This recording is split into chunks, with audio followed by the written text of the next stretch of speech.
Just wanted to make a quick video to show how easy it is to apply a preset to any character in Fallout 4. Whether you want to change the looks of one companion or you want a whole army of minions. First, save your game, so if you do get it wrong you can revert back to this save. Then find the follower or NPC you want to change and open the console using the console command key.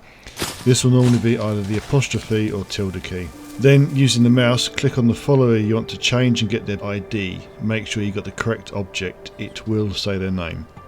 Then type SLM and their ID, so for Piper it's 00002F1F. Just a quick note, any ID that begins with a 0, you don't need to type the zeros. Once you've done that, choose your presets as per character creation and select the preset you want. Press tab to close the menu and enter when done. You can also change the hair, body weight and all the other adjustables in the menu, but your follower may be difficult and try to walk away from you, so this can make things a bit tricky sometimes. Then once you're happy, save your game and you're good to go. I hope you found this useful. Bye bye.